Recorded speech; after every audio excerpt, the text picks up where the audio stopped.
ya son las 6:51 y hay varios que me han manifestado que tienen problemas de luz y de conectividad en este momento. Entonces vamos a comenzar. Bueno, saludarlos de nuevo a todos, la bienvenida. Ya ustedes vieron que hay una falla a nivel mundial, a nivel global de Microsoft, en este caso 360, y por supuesto de Teams, que es la herramienta que utilizamos normalmente. Entonces, esto nos va a obligar a meter a Jimmy, Alfonso Silva, bienvenido. Esto nos obliga a que hoy nuestra clase va a ser por esta vía, que igual cumple los mismos objetivos. Y la única diferencia es que la grabación de la clase no la van a encontrar en el equipo, en este caso, sino en la plataforma.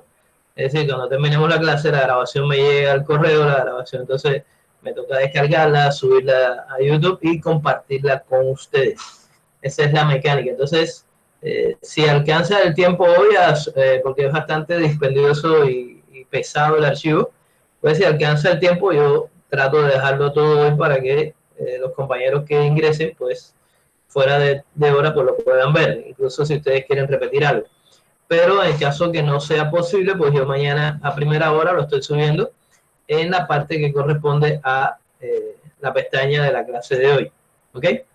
Entonces, bueno, yo fui tomando la asistencia en la medida que iban ingresando. Karina Vides. Y bueno, ya entonces, ya esa parte ya la tengo adelantada, ya nada más que serían los que ingresen posteriormente. De momento tengo 10 acá. Entonces, bueno, esa es como digamos, la regla de hoy. Vamos a estar acá, vamos después a subirlo a Eva para que ustedes tengan disponible la grabación. Un poquito más de trabajo nada más. Nora, bienvenida.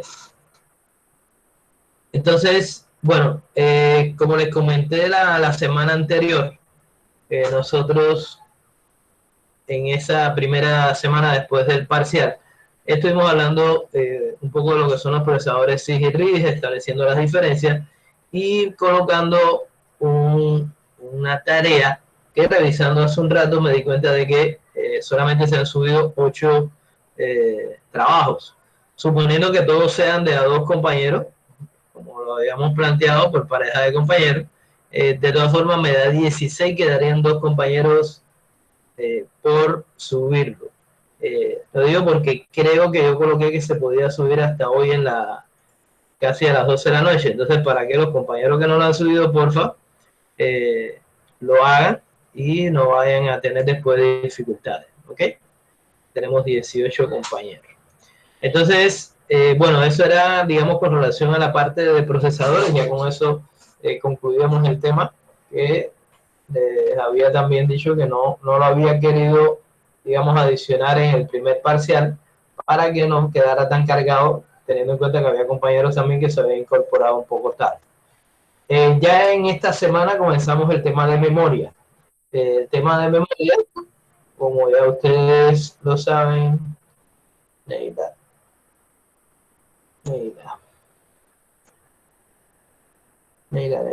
Peña. Como ya ustedes saben, nosotros vamos en cada uno de estos cortes, pues vamos profundizando en cada uno de los subsistemas. Ya nosotros abordamos todo lo que era la primera parte de generaciones, tipo computadora, procesador, que es digamos, el primer subsistema. Caemos ahora ya en la segunda parte con los sistemas de memoria. Esta parte de memoria tiene como característica que, si bien es interesante, es muy interesante, pero es un tema bastante extenso. Además, yo cambié, y se lo comenté la semana pasada, yo cambié una cronología de memoria RAM que se colocaba generalmente para que ustedes mismos la desarrollaran y pudieran ir, digamos, buscando los detalles. No la voy a contar en este caso como actividad, porque realmente esto es un tema bastante cargadito. Entonces vamos a dejar la evaluación que nos queda, fuera de la que ya colocamos, lo dejamos para algunos de los otros temas más adelante. Entonces, bueno, aquí nosotros comenzamos hoy. Esto nos debe llevar aproximadamente 2 clases, no creo que lleguemos a 3.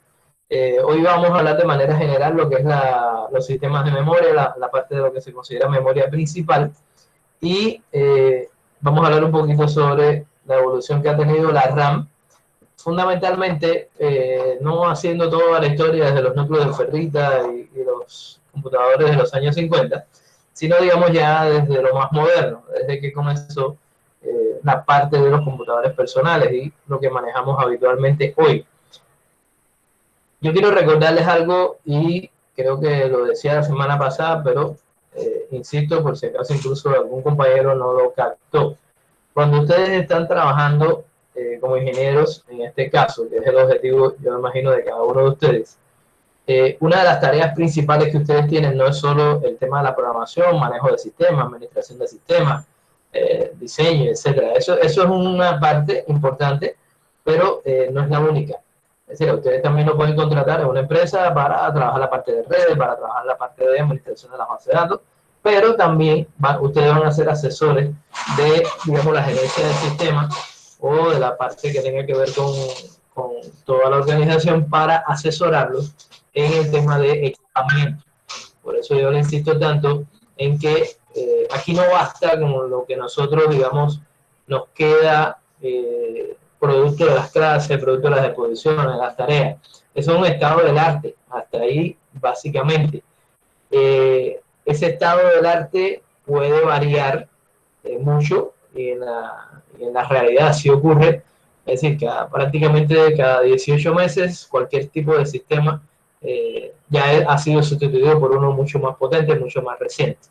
En el caso de los procesadores, ustedes lo conocen bien, la famosa ley de Moore, ya se está acabando, pero que en algún momento fue modificada porque, digamos que los desarrollos, que era casi una línea recta ascendente de los procesadores, pues se fueron haciendo, digamos, ya por las características de la nanotecnología, se fueron haciendo cada vez más difícil de duplicar. Así todos ustedes saben que un procesador hoy, dentro de 2 años o 1 año y medio, ya ha sido sustituido por varias generaciones, digamos, en orden de mejores resultados, de mejor compromiso, digamos, en el equipo.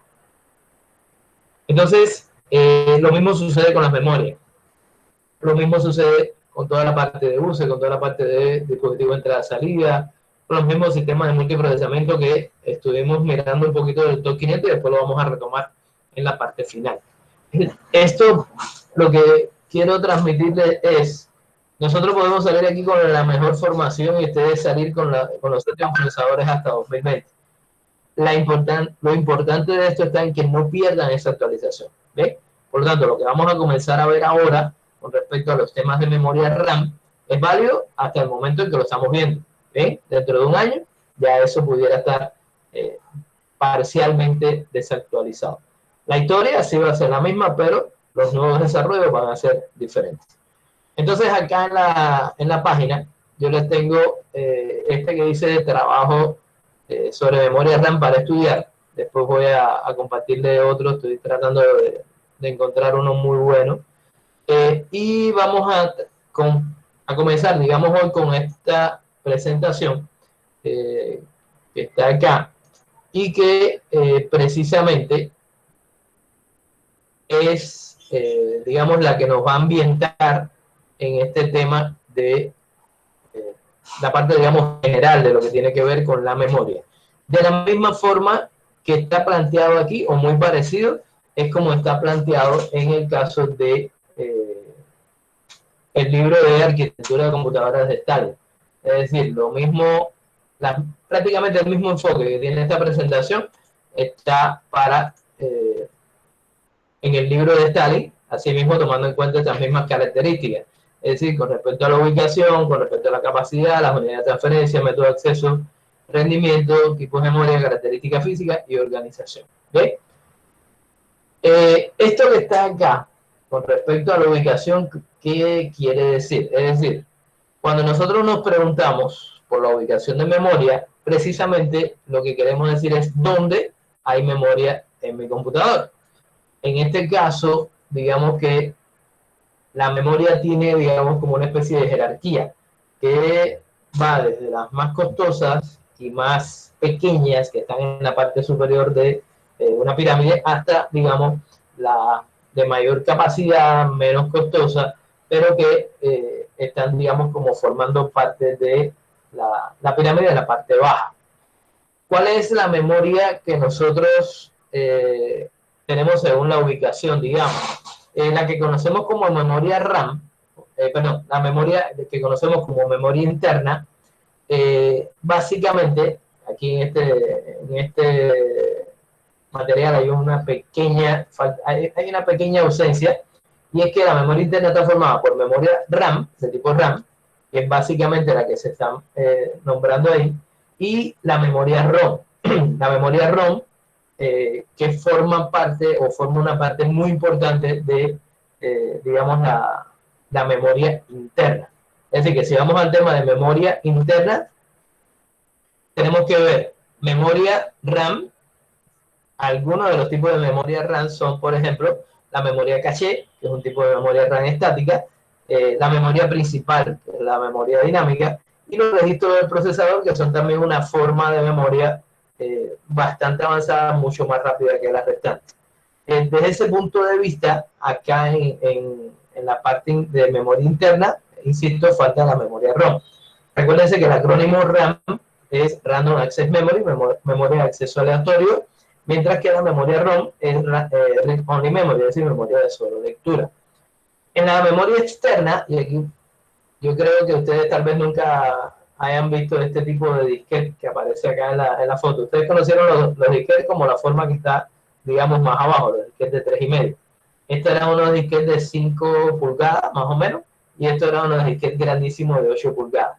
Esto, digamos, cuando armaron esta presentación, parece que lo hicieron como buscando un poco temas de curiosidad. Entonces, parece que hay alguien tocando la puerta aquí. Luis Mercado. Me disculpan, pero es que ahora como estoy presentando, solamente oigo el ruido de que alguien está. Eduardo Alfonso Barreto. Barreto ya no lo había. No, era Botero. Bueno, decía, en este caso de la memoria, en este caso de la memoria, digamos, la memoria externa estaría conformada no solo por los discos ópticos magnéticos y las cintas magnéticas, que vamos a ver que es una categoría todavía casi que en proceso de extinción en la mayoría de los casos, sino que también dentro de la memoria externa hay una muy importante que a veces se nos olvida porque está metida dentro de nuestra torre, de nuestro computador, y son los discos duros. Entonces, importante que interna solamente la RAM y la ROM, incluyendo esta parte que dice caché, memoria principal, la RAM y registro del procesador, y la externa es todo lo que sean dispositivos de almacenamiento, los CD, los DVD, la memoria flash, la SD, todo lo que sirva para almacenar información de manera externa. Digamos, en cuanto a capacidad, una de las características que tuvo siempre la memoria desde sus inicios es cuál era su capacidad en este caso de grabación, o sea, la capacidad para almacenar información. Inicialmente se hablaba de número de palabras, es decir, cada palabra, la palabra o el tamaño de palabra ha ido evolucionando en la misma medida que han evolucionado los computadores desde sus inicios. Es decir, con el 8086 y los primeros, digamos, microprocesadores, pues tenía un tamaño de palabra de 8 bits, 16 bits, después con el tiempo se pasó a 32 bits, 64 bits, y esa es una característica que es, insisto, lo que se denomina tamaño de palabra. Por supuesto, en los inicios se hablaba de cuántas palabras de memoria tenía el computador, pero eso era en los inicios remotos. Ya después se empezó a escalar, después vamos a ver un poquito más de eso en cuanto a capacidad, teniendo en cuenta que, por ejemplo, ya la unidad de medida primaria, bits, empezó a agruparse, digamos, en este caso, formando lo que son los bytes. Es decir, cada 8 bits es un byte, y un byte ustedes saben que es equivalente a un carácter. Un carácter es cualquiera de los caracteres que son representables, digamos, a nivel de teclado o que no están ni siquiera representados en el teclado. En el caso de las tablas, por ejemplo, usted debe haberla manejado en programación, las tablas de caracteres ASCII, cuando usted coloca arroba y usted hace al 64, usted lo que está haciendo es haciendo referencia al código ASCII que es representado internamente igual en un byte. Es decir, que cada byte es equivalente a una palabra. Después empieza ya términos en la escala de 1024 bytes, que es un kilobyte, 1024 kilobytes, que es un mega, un millón de palabras en este caso, 1024 mega, que es un giga, 1024 giga, que es un tera, y 1024 tera, que es un petabyte en este caso. Esa misma, digamos, dinámica, cuando estamos hablando de memoria, es aplicable para los casos de, en este caso, los que veíamos con las máquinas del TOP 500, con los computadores del TOP 500, aplicables a la velocidad. Es decir, cuando estamos hablando de mega, es un millón, cuando estamos hablando de giga, 1000 millones, cuando estamos hablando de tera, es millón de millones, y cuando estamos hablando de peta, estamos hablando de miles de millones, es decir, miles de billones. Entonces recuérdense eso cuando volvamos a retomar en algún momento lo que es el tema de la velocidad, en este caso de esas computadoras. Bueno, un tema que está relacionado con lo que es la memoria caché, que lo vamos a ver la semana próxima, es el concepto de la unidad de transferencia. Es decir, cómo se transfiere la memoria y cuál es la menor, digamos, unidad de memoria que es capaz de transferir el sistema. Ahí volvemos a retomar el término palabra, es decir, unidad de transferencia de la memoria a la memoria, digamos, caché. Cuando analicemos esto lo va a entender un poquito mejor. De la memoria principal a la memoria caché se transfieren bloques de palabras, pero de la caché al procesador se transfiere una palabra. ¿Okay? Entonces ahí es importante el término de palabra, porque en dependencia del tamaño de palabras del equipo que estemos hablando, digamos, en los computadores estos normales estamos trabajando a nivel de 64 bits una palabra, pero ustedes saben, ustedes han programado, y ustedes saben que, por ejemplo, el concepto de doble palabra, quiere decir dos palabras de memoria como si fueran un solo elemento. Y en ese caso ya no estamos hablando de 64 bits, sino de 128 bits. ¿Okay? Incluso hay supercomputadoras que utilizan por defecto 128 y por lo tanto una doble palabra en ella sería 256, lo cual es un tamaño sumamente respetable. ¿Ok? En cuanto, si analizamos ahora esa misma memoria, estamos hablando todos de las mismas memorias, teniendo en cuenta cuál es el método de acceso que ellas tienen. En este caso tenemos que partir, digamos, las memorias de acceso secuencial. No sé cuántos de ustedes, digamos, vieron o vivieron, mejor dicho, la época de los cassettes de video o de los cassettes de música que se colocaban en los carros. No sé quiénes son los más antiguos, por decirlo de alguna forma. Yo creo que todos ustedes son jovencitos. Pero tal vez recuerden de cuando eran pequeños que existían lo que se llamaban los cassettes de tipo VHS para las películas. Yo me acuerdo que llegando yo acá a Barranquilla, se utilizaba mucho, había un lugar muy famoso para alquilar películas, que era Blockbuster, que estaba allá por 84 con la 51B, 85 con la 51B. Y por toda la 84 pues también había algunos lugares estos que se dedicaban a alquilar ese tipo de cassette de película. Bueno, ese es el tipo, digamos, de memoria que nosotros pudiéramos decir que es una memoria con un método de acceso secuencial. Recuerden que es un cassette que se va enrollando en uno de los cabezales, de los extremos, y pasa por un cabezal de lectura y escrituras. Si usted quiere adelantar para ver algo más adelante, pues de todas formas tiene que pasar por todo lo que hay entre el lugar donde usted está y el lugar de destino. Lo mismo si usted quería, por ejemplo, rebobinar para ver algo que estuviera atrás. Es decir que cuando estamos hablando de ese acceso secuencial, en este caso, lo que tenemos son las cintas magnéticas fundamentalmente. En el caso de los accesos directos, lo que estamos hablando es de básicamente el mismo tipo de acceso que tiene el disco duro. Cuando analicemos un poco la parte de disco duro, disco magnético, vamos a ver que hay un acceso directo a un cilindro o una pista y después hay un acceso secuencial a, digamos, un sector de esa pista. Entonces, el acceso secuencial, insisto, está relacionado con cintas magnéticas, el acceso directo fundamentalmente con elementos del tipo disco magnético o disco duro, aunque también los llamados, los antiguos floppy también funcionaba igual.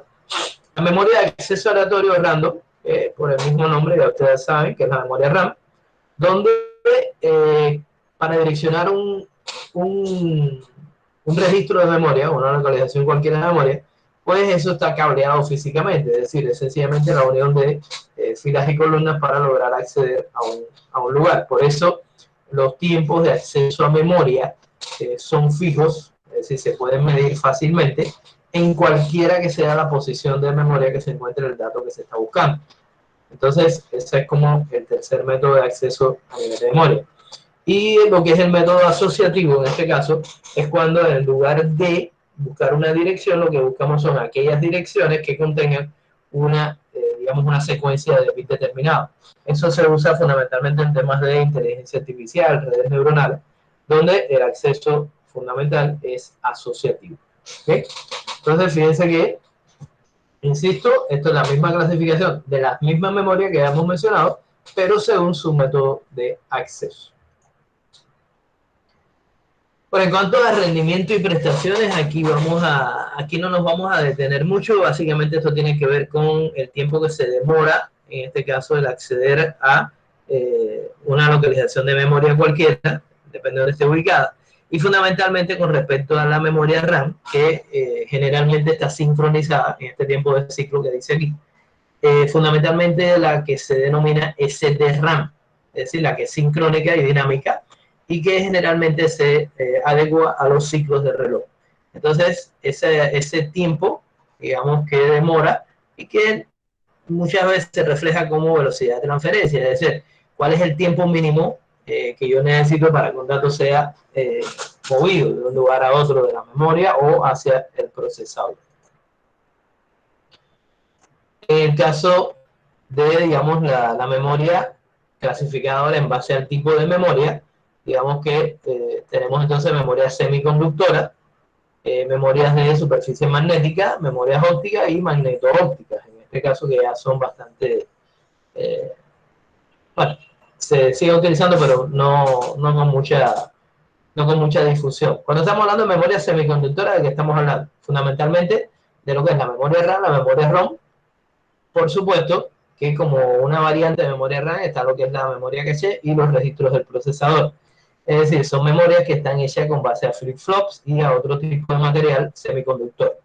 Son los tipos de memoria, por supuesto, más rápidos, pero más costosos. ¿Okay?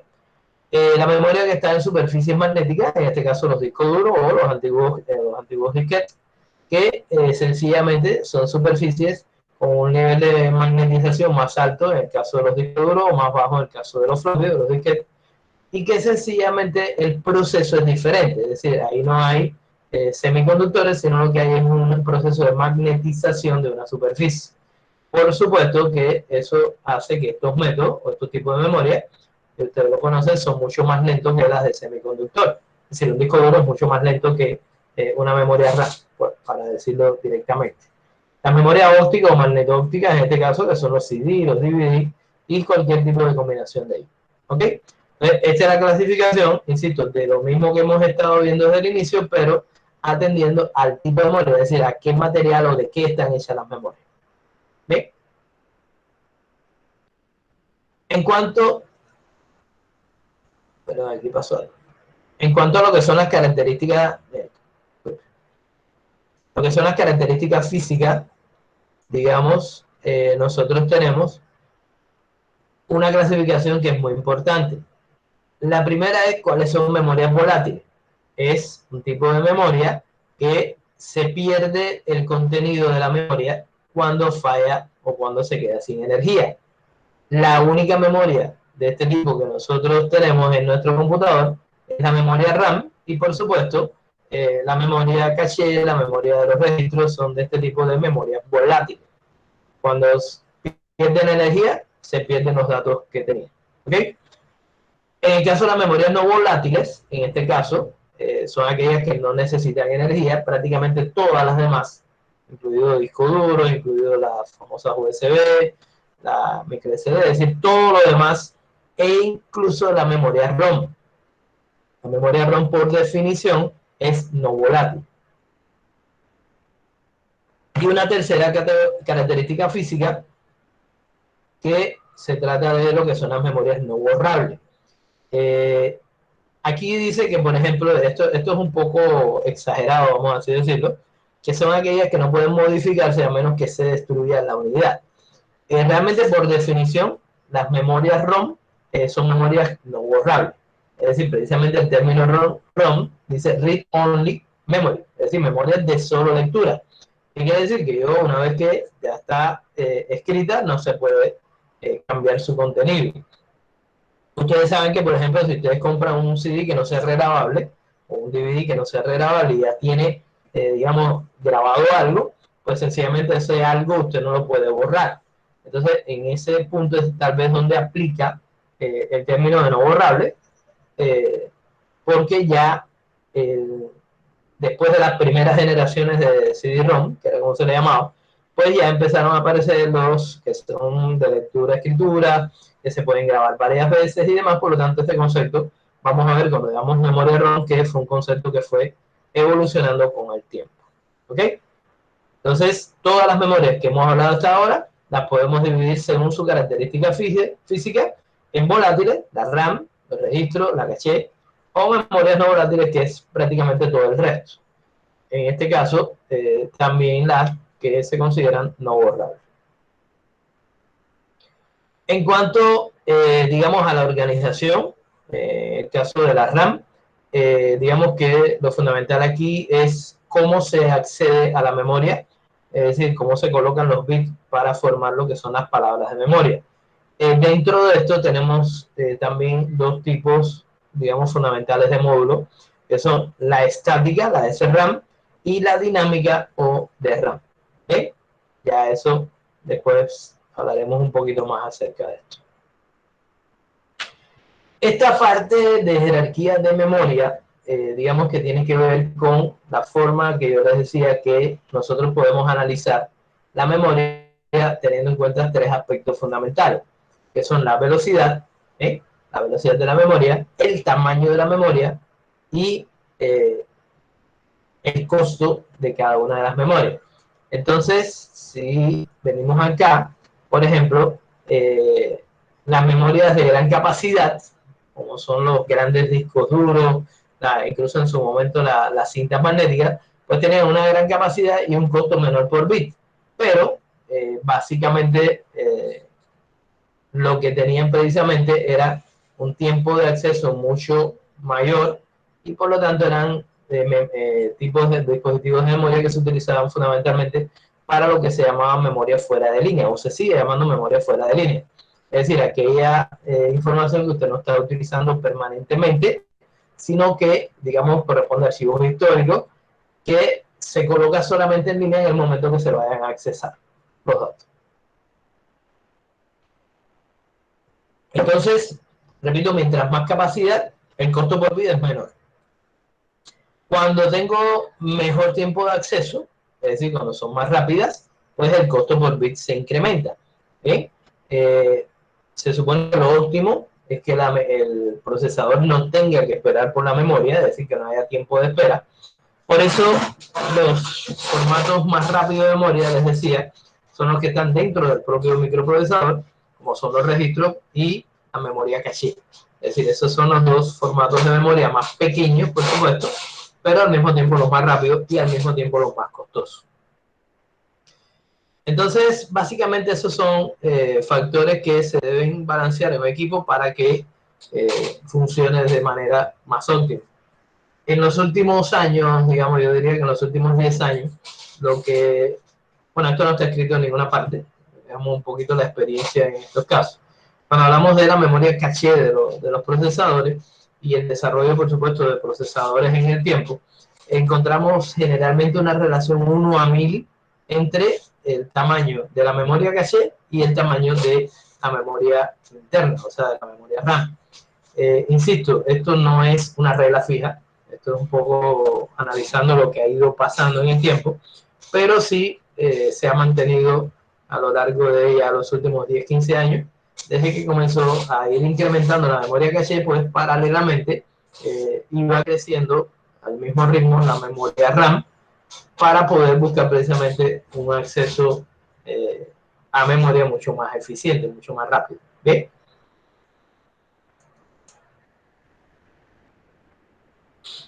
Esta es la famosa pirámide que yo le he mencionado ahorita.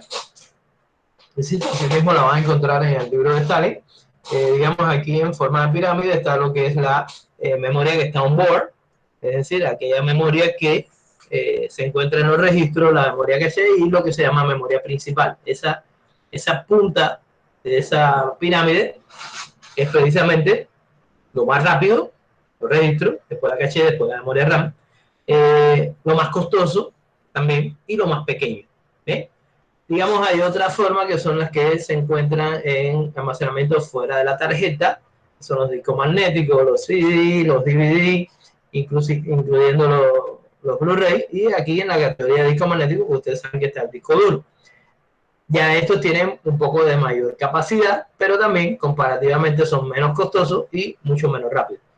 Y de esta misma manera se mide lo que son lo que yo les decía, el almacenamiento fuera de línea. En este caso, que durante muchos años estuvo básicamente representado por las memorias de tipo magnético, o las cintas magnéticas.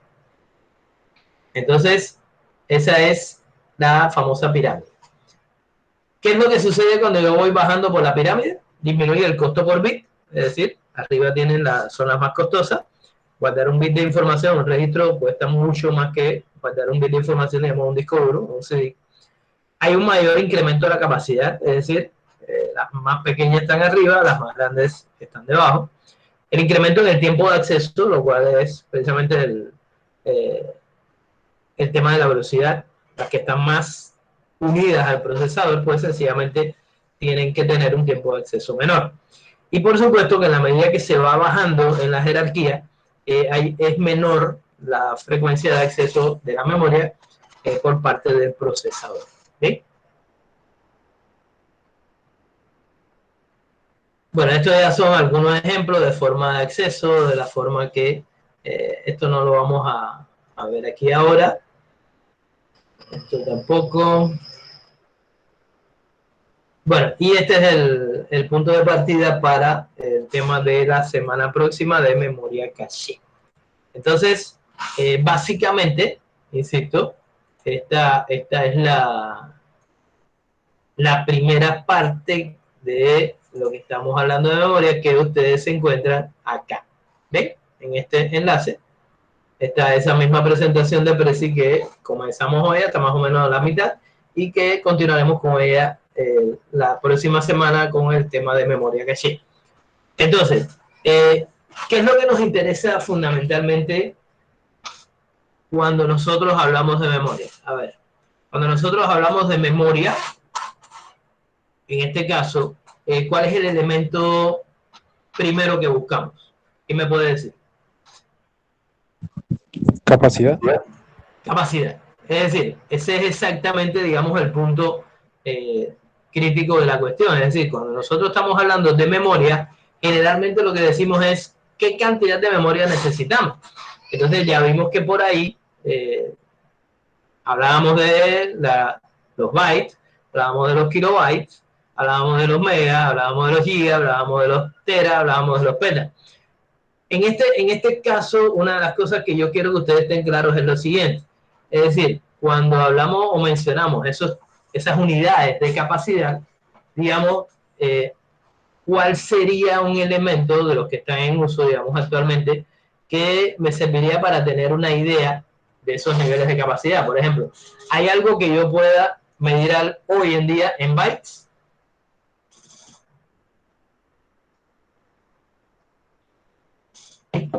¿Hay algo que yo pueda medir en bytes? ¿Nora?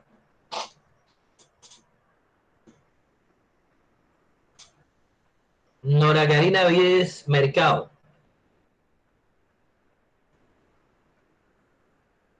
Nora, ¿me escuchas? Buenas noches, profe. ¿Estás dormida? No, profe, no. Sino que el internet está molestando bastante. Bueno. No, eso en todas partes, no te preocupes. Nora Karina Vides Mercado. ¿Cuántos bytes tiene tu nombre?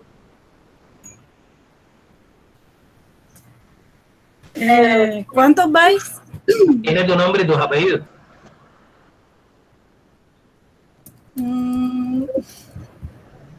No sé, profe, me cachó. Me da como 24, más o menos. Contando que cuando estamos hablando del nombre, también tenemos que contar los espacios que hay entre el nombre, el segundo nombre, el apellido y el segundo apellido. Es decir, hoy en día, exactamente, hoy en día, si nosotros decimos, no, cuéntame algo que esté en bytes, digamos, si ustedes están diseñando una base de datos, generalmente los campos de la base de datos, ustedes los tienen que medir en bytes, ¿cierto? Es decir, cuando están diseñando y te dicen, bueno, para el primer nombre voy a darle 15 caracteres, el segundo nombre 15 caracteres. ¿De dónde se saca eso? Se saca de la experiencia, digamos, de unas reglas prácticamente de muchos años, donde yo puedo decir, es muy difícil que haya un nombre que tenga más de 15 caracteres. O sea, no se me ocurre en este momento ninguno. Un segundo nombre igual. Un apellido de más de 15 caracteres tendría que ser un apellido muy raro. Entonces, cuando nosotros estamos hablando del diseño a nivel de base de datos, de ese tipo de cosas, es cuando único hablamos a nivel de bytes. ¿Ok? Luis Mercado, ¿cuándo podemos mencionar algo que, digamos, manejemos a nivel de kilobytes?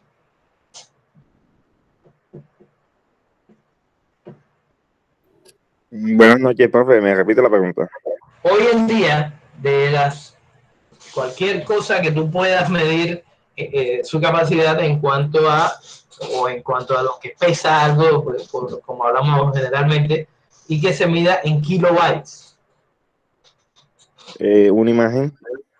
Exactamente, esa imagen que tienen ustedes acá, que son pequeñitas, que son como fotos de perfil, muy posiblemente pesan 61 kilobytes, 70, algo así, como promedio. Esa es, digamos, una buena referencia. Es decir, cuánto pesa una imagen pequeña, una imagen de esta, como la, insisto, la que tienen ustedes colgadas aquí. Bueno, hablando de megabytes, de los equipos de almacenamiento que conocemos o cualquier cosa que sea de megabyte. Elizabeth.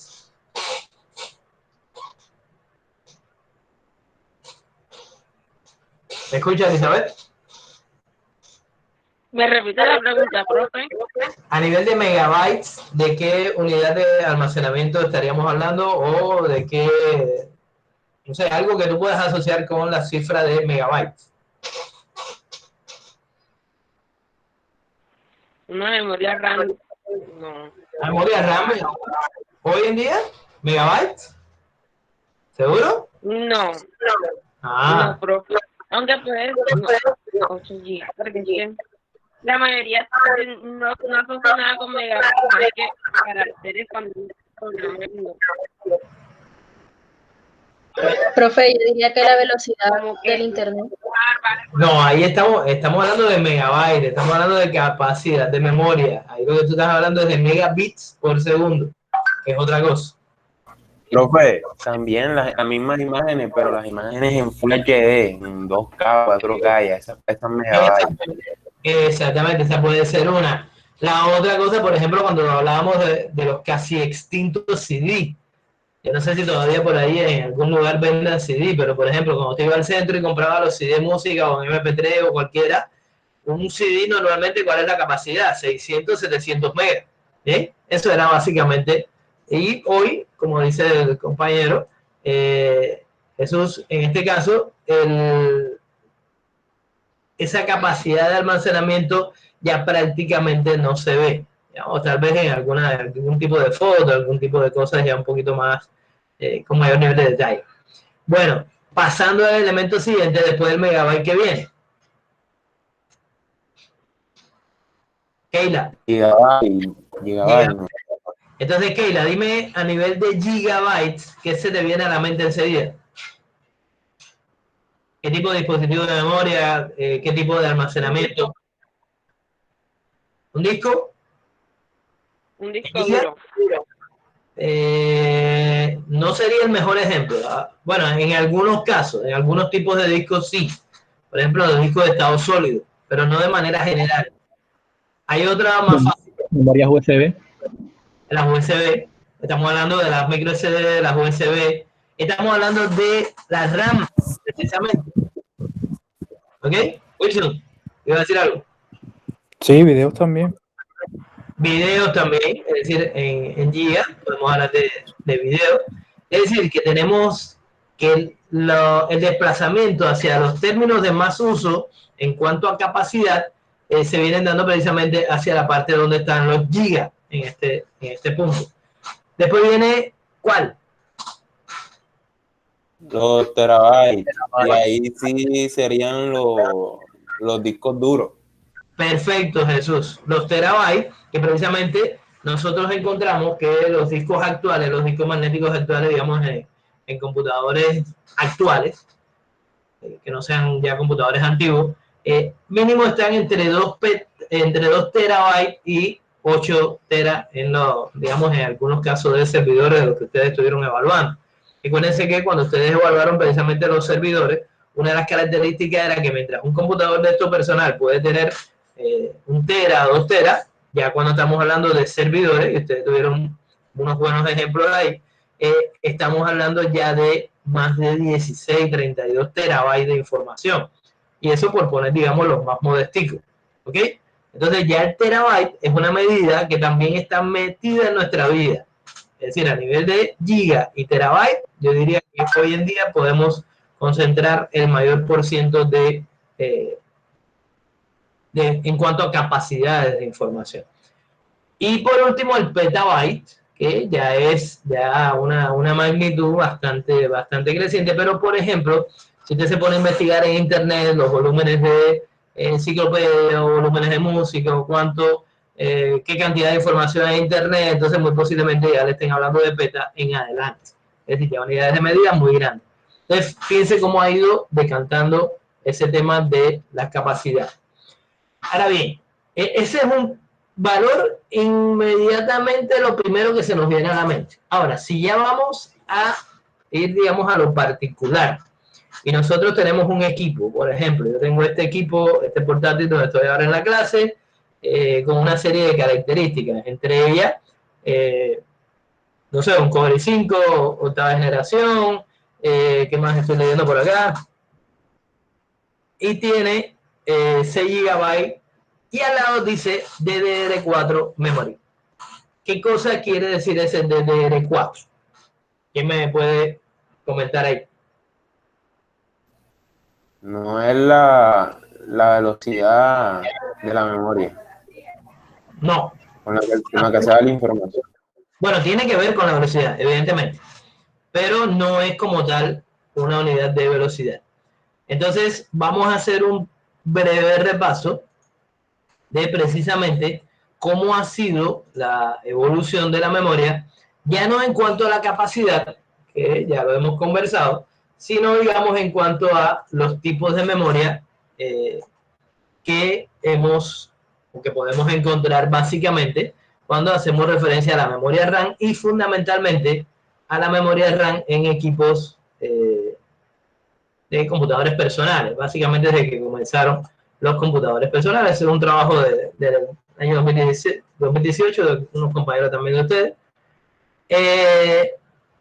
Aquí tienen una descripción bastante básica de, digamos, los tipos de memoria.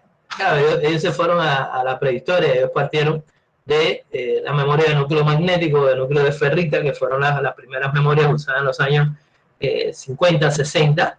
Ya después unos tipos de memoria que se utilizaron ya en los años 70, que conformaban lo que eran, digamos, las memorias tipo ZIP, tipo DIP. esos tipos de memoria que se utilizaron durante los años 70 inicio, que después en el año 78, como dice acá, pues pasan a los formatos, en este caso de lo que fueron las SIM. Entonces, las primeras SIM son del año 78. Las siglas o el acrónimo significa Single Inline Memory Module, en este caso, que son estas plaquitas, bueno, en aquel momento eran bastante pequeñas las primeras, y que con el tiempo pues fueron evolucionando en cuanto a la cantidad de contactos que tenía.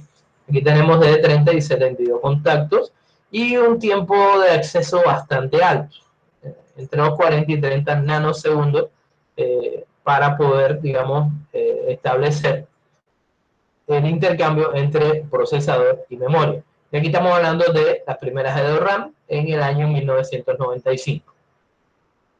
Aquí seguimos tratando memoria SIM. Posteriormente aparece un tipo de memoria. No, aquí se saltó esto.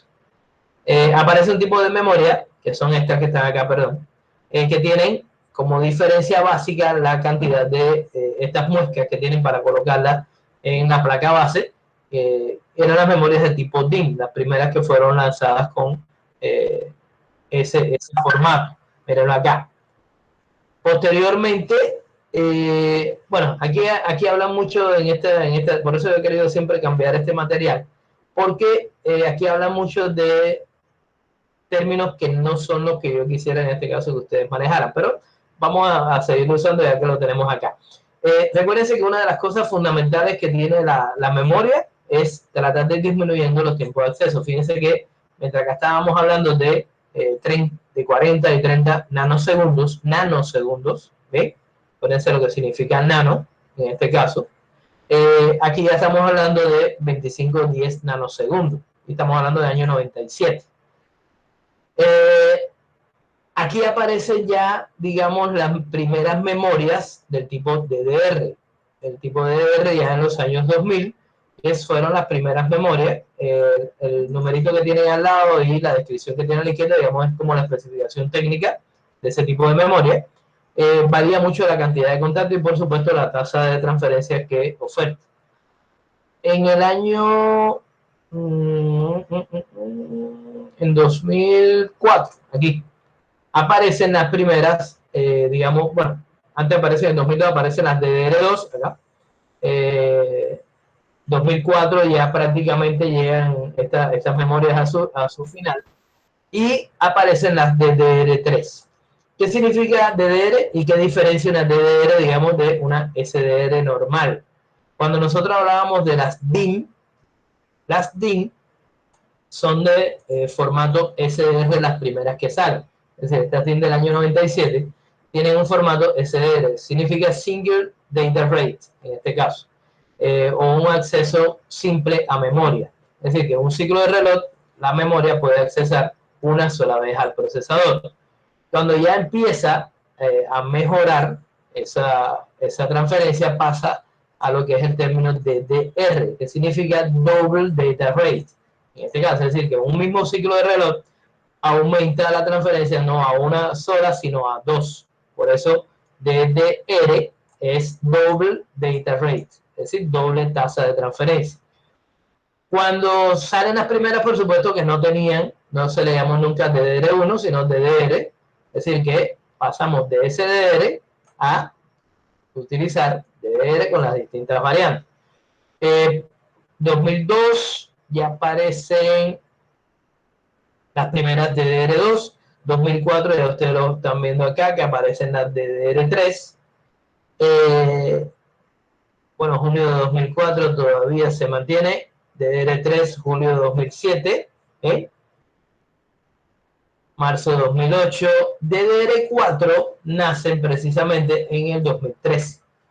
Es decir, ya es una memoria relativamente reciente. Por eso cuando yo les decía ahorita, 6 GB de DDR4 es una cantidad significativa de memoria, y hoy por hoy las DDR4, digamos que siguen siendo el estándar comercial. Como ustedes lo ven aquí, de los años 2011 a 2018, han sido prácticamente las memorias que se han ido vendiendo a nivel mundial en mayor cantidad. desde hace un año aproximadamente. Bueno, hubo una memoria que también fue famosa en su momento, que eran las Rambos, que eran memorias de tipo RIM, pero cuando empezaron a salir las DDR, realmente estas fallecieron, porque realmente, bueno, aquí está, RIM, porque realmente son muy costosas, trabajaban con una frecuencia muy alta, entonces tenían que estar como esta, revestida con aluminio para disipar calor, y eso también contribuía a que fueran menos estables. Ya hace más de un año, en 2019, salen al mercado las DDR5. Es decir, que si nosotros fuéramos a decir hoy en qué estado nos encontramos, hay dos estados. Uno comercial, donde la mayoría de los computadores se están vendiendo todavía con memorias DDR4, y digamos uno que es el que ya empieza a imponerse como estándar en el mercado, que son las memorias de tipo DDR5. Memorias DDR5, en este caso, aquí ustedes tienen, digamos, algunas DDR5, la abreviatura, algunas imágenes, o mejor con las imágenes.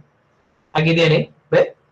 Memorias de tipo DDR5. Fíjense que aquí este artículo evidentemente fue 2019, dice DDR5 llegará en 2020 y ya está disponible. Es decir, las memorias DDR5 serán las que durante este año y el próximo año comiencen ya a convertirse en estándares del mercado. La diferencia, digamos, básica es que son casi 2 veces más rápidas que las DDR4 que están actualmente en el mercado. Entonces, digamos que en cuanto a evolución de la memoria RAM, nosotros nos encontramos fundamentalmente lo que fueron, es más, la voy a buscar aquí porque ya que no estaba en el material que les mostré, digamos los módulos de tipo ZIP, o ZIP Memory, la ZIP Memory en este caso, la memoria de tipo ZIP, eran así, que fueron las primeritas que se montaban en alguna de las PC. Esa, digamos, son la prehistoria. Después aparecen las memorias de tipo DIP. Ya eran un poquitico más avanzados, digamos, pero todavía siguen siendo como estos 100 pies que nos encontramos y que después vamos a ver qué es la característica, por ejemplo, en las memorias de tipo ROM. Después aparece, en el mismo orden que les comentaba ahorita, los módulos de tipo SIM. Ya estas son, digamos, más parecidas a lo que ustedes han tenido en las manos. Una muesca, dos tamaños fundamentalmente, 30, 72 pines. Capacidad de memoria relativamente baja. Digamos, aquí estamos hablando de, en esta época, 8 megas, 16 megas, montadas en pares o en cuarteto, depende del tipo de placa base. Es decir, ya esta, digamos que aquí estamos hablando de memorias que en su momento, por supuesto, fueron muy importantes, pero que ya han ido prácticamente saliendo de hace muchos años del mercado. Después de las SIM aparecen las DIM.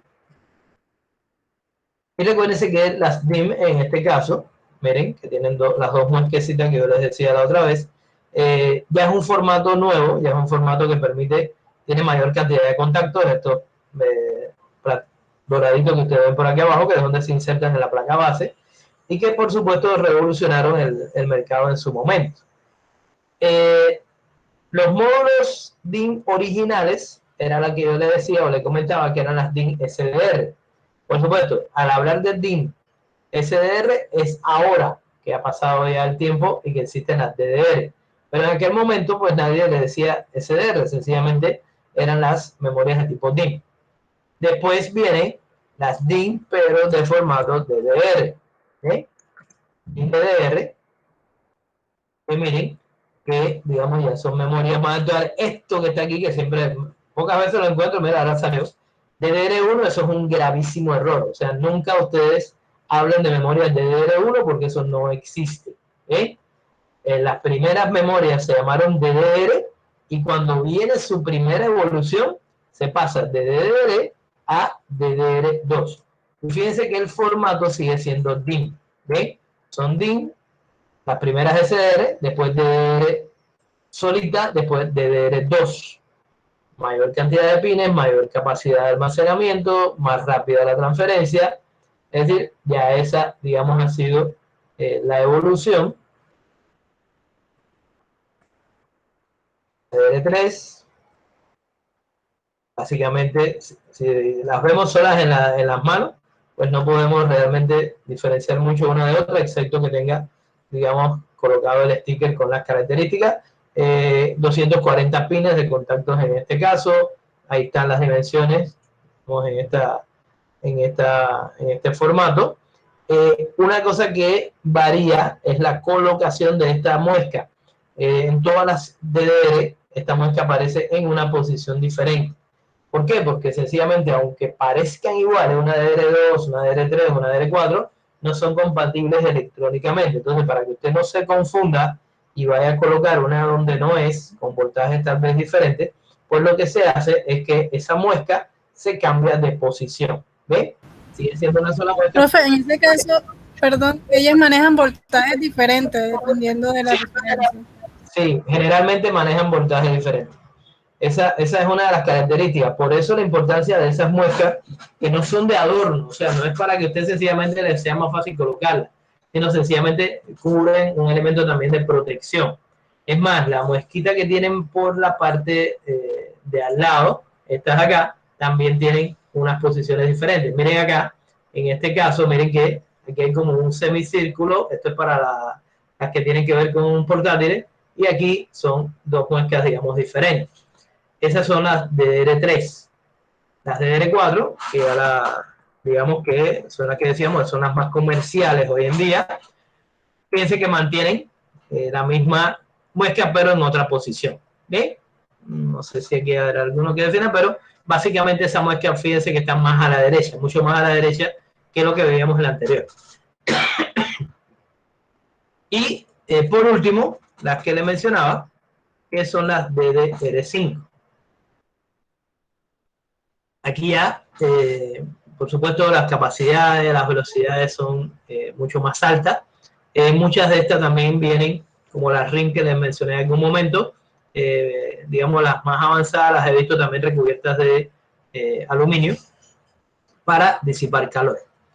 Por ejemplo, esto es uno de los formatos, en este caso con disipador de calor.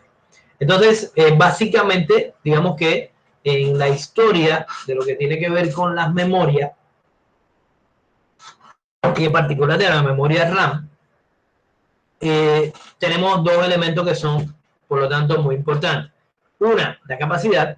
Dos, bueno, relacionada también con el desarrollo, pero lo que son los tiempos de acceso a la memoria, la capacidad de la memoria, los tiempos de acceso a la memoria, y sobre todo los formatos. Cuando hablamos de los formatos, hablamos de todos los que les he ido mencionando acá. Es decir, desde las ZIP, las DIP, las SIM, las DIM, SDR, las DIM, DDR, y cómo la DDR ha evolucionado da DDR normal, las primeritas, DDR2, DDR3, DDR4, a las actuales, 2020, DDR5. Y fíjense que le estoy hablando de 2020, digamos, no sé si la pandemia esta también ha forzado un poquito eso. Se suponía que ya desde mediados de 2020 la mayor cantidad de equipos estuvieran a la venta con este tipo de memoria. Sin embargo, los invito a que ustedes vayan o coticen equipos con memoria DDR5 y van a encontrar que todavía en el mercado todavía no son, digamos, las más frecuentes, por decirlo de alguna manera. ¿Ok? Entonces, básicamente, jóvenes, este es, digamos, el tema inicial donde nosotros a grandes rasgos podemos definir dos tipos de memoria. Primero, la memoria principal, formada por la RAM y la ROM. Dentro de la RAM, la única memoria volátil, y acompañando a la RAM también lo que son los registros del procesador y, digamos, la memoria caché. La memoria ROM, que vamos a hablar de ella posiblemente la próxima clase, y vamos a ver precisamente cuál es el papel que cumple la ROM dentro del computador, que a veces nosotros, digamos, cuando estamos buscando características de los celulares, decimos, bueno, ¿cuánta memoria tiene? Ojo, la memoria de los celulares también se divide en RAM y ROM.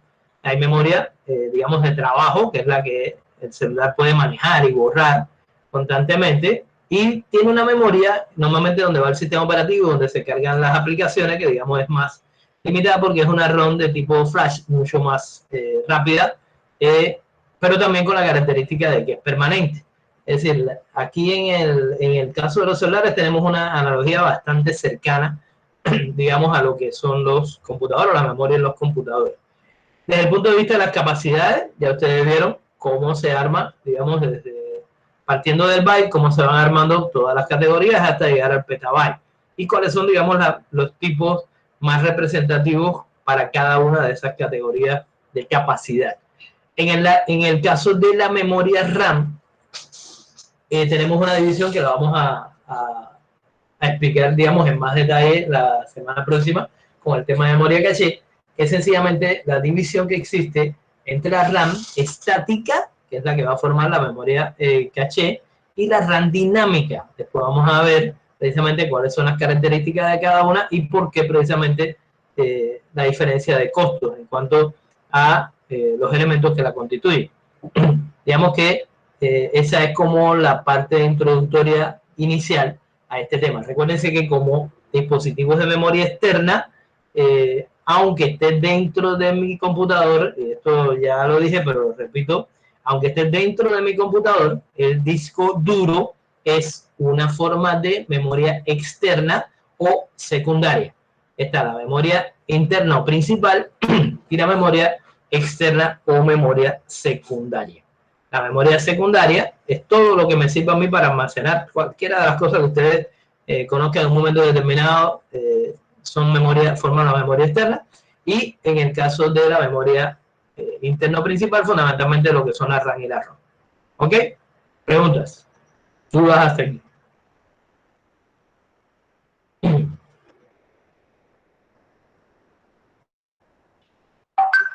¿Hay duda? Cristian, ¿todo claro? Álvaro, Eduardo, ¿todo claro? Todo claro, profe. Bueno, muchachos, entonces, déjenme volver a compartir. Recuérdense que todavía a mí me da la impresión de que hay más de 2 faltando, pero básicamente quiero que estén claros en que la semana pasada colocamos la primera actividad, digamos, de manera evaluativa, que fue este tema de arquitectura 6 contra RIF, buscando actualizar y mejorar, digamos, este material que habíamos dejado ahí como un pie forzado, como decir, bueno, tomen esto, mejórenlo, agrándenlo y actualícenlo. Entonces, aquí he visto solamente, decía, 8 trabajos, suponiendo que todos estuvieran a pareja de compañeros, todavía estarían faltando 2 compañeros por subir al menos, es decir, al menos una pareja, y no dejen pasar la oportunidad porque creo que... profe, faltó yo. Bueno, entonces aproveche porque creo que está hasta las 12 de la noche, ¿ok? Bueno, profe, ahora me pongas esa tarea, gracias. Bueno, adelante entonces. Entonces, bueno, muchachos. Profe, yo también me hace falta. Bueno, pónganse de acuerdo. Esto es en pareja. Es por pareja, así que pónganse de acuerdo entre los dos para que aprovechen el tiempito que le quede y la suban. ¿Okay? Hola, ¿quién habló? ¿Yo fue la que habló o lo acabó de hablar? Ahora está Nora Karina y Eduardo Alfonso. Pónganse de acuerdo para cuando... Yo escribo ahora en el grupo de WhatsApp. Ok, dale. Y pónganse de acuerdo, ojo, recuérdense que tienen que trabajar bien y rápido porque hay que actualizar algunas cosas y no disponen de mucho tiempo, ¿ok? Entonces, bueno, muchachos, esto era todo lo que queríamos ver hoy. Bueno, lamento la interrupción esta de Teams a nivel mundial, pero esto lo único que me va a hacer es obligar a guardar ahora esta grabación, subirla a YouTube y después compartirla con ustedes. Entonces, ya muy posiblemente, insisto, hoy no creo, ya no creo que me dé para continuar, pero mañana ya ustedes van a encontrar la grabación disponible en Eleva, es decir, ahí mismo en la semana de hoy, o sea, la que corresponde al día de hoy, van a tener ahí la grabación de esta sesión, ¿ok? Bueno, entonces, si no hay más preguntas, si no tienen ninguna otra duda, terminamos por hoy. Que pasen una feliz noche y bendiciones a todos. Igualmente, profe. Igualmente, profe. Feliz noche, gracias.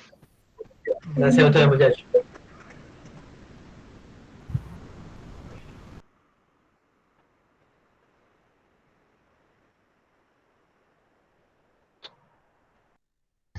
Chao, profe.